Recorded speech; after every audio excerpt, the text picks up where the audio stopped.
मी तुम्हाला आज एक गोष्ट सांगणार आहे. 12 महिने पूर्ण झाल्यानंतर एक गोष्ट आपल्याला बोलतो. ती टीम जी होती ना, कशा पद्धतीने खोटी बोलत होती त्याचे तुम्हाला एक जिवंत उदाहरण सांगतो. तुम्हाला ऑफिस आहे कन्स्ट्रक्शन कंपनीचं. त्या कंपनीमध्ये संबंधित महिला उज्ज्वला थिटे आणि त्यांचा मुलगा मला भेटायला आले. त्यात बहिणीने मला सांगितलंय, राजू खरे आणि उमेश पाटलांनी मला 50 लाखाची ऑफर दिली. राजन पाटील आणि यशवंत माने या दोघांवरती आणि त्यांच्या मुलांवरती सडकून आरोप करायचे, त्याच्या बदल्यामध्ये 50 लाख रुपयाची ऑफर दिलेली आहे. नमस्कार. महाराष्ट्रातील विविध क्षेत्रातील बातम्या झटपट आपल्या मोबाईलवर पाहण्यासाठी लगेचच सबस्क्राईब करा राष्ट्रशक्ती लाईव्ह न्यूज आणि सोबत बेल आयकॉन प्रेस करायला विसरू नका.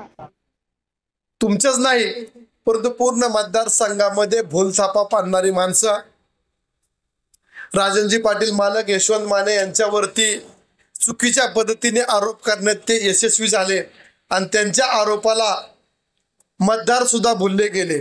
मी तुम्हाला आज एक गोष्ट सांगणार आहे. आज बोलण्याचा उद्देश एकच आहे माझा. 12 महिने पूर्ण झाल्यानंतर एक गोष्ट आपल्याला बोलतो. जे मध्यंतरी त्यांच्या स्टेजवरती मालकांवरती आमच्यावरती टीका करते एक भगिनी आपली होती विज्वलाताई थिटे. तुम्हाला त्यांचा एक किस्सा सांगतो. तुम्हाला मालक मला म्हणले बोललो असतो तर बोलून दिलं नसतं, परंतु एक गोष्ट सांगतो की खोटी माणसं किती बोलतात. खोटं बोलण्यासाठी काय करतात, म्हणजे जी टीम जी होती ना, कशा पद्धतीने खोटी बोलत होती त्याचे तुम्हाला एक जिवंत उदाहरण सांगतो. तुम्हाला 25 ऑक्टोबर 2024 रोजी माझ्या पुतण्याचं एक पुण्यामध्ये एक ऑफिस आहे कन्स्ट्रक्शन कंपनीचं. त्या कंपनीमध्ये संबंधित महिला उज्ज्वला थिटे आणि त्यांचा मुलगा मला भेटायला आले. त्या दिवशी तुम्हाला गेल्यानंतर ताई काय काम आहे तर या म्हटलं. ते म्हणले मला तुम्हाला भेटायचंय. मी म्हटलं ताई उद्या मी पुण्यात येणार आहे, त्यावेळेस भेटो.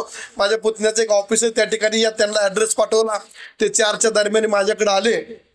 आल्यानंतर त्यांनी मला एकच सांगितलं, बघा त्यात बहिणीने मला सांगितलंय की राजू खरे आणि उमेश पाटलांनी मला 50 लाखाची ऑफर दिली की राजन पाटील माने आणि यशवंत माने राजन पाटील आणि यशवंत माने या दोघांवरती आणि त्यांच्या मुलांवरती सडकून आरोप करायचे, त्याच्या बदल्यामध्ये 50 लाख रुपयाची ऑफर दिलेली आहे. मी खोटं बोलत नाही. त्या भगिनीला तुम्ही विचारू शकता, त्यांना बोलू शकता, मीडियावाले जाऊन विचारू शकता.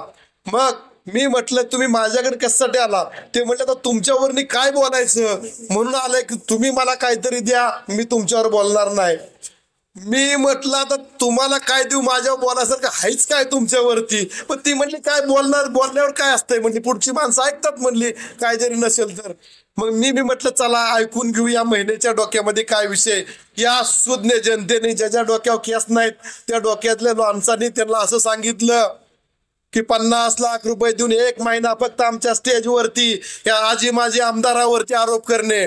मग मी विचारलं ते आरोप न करण्यासाठी मी काय केलं पाहिजे.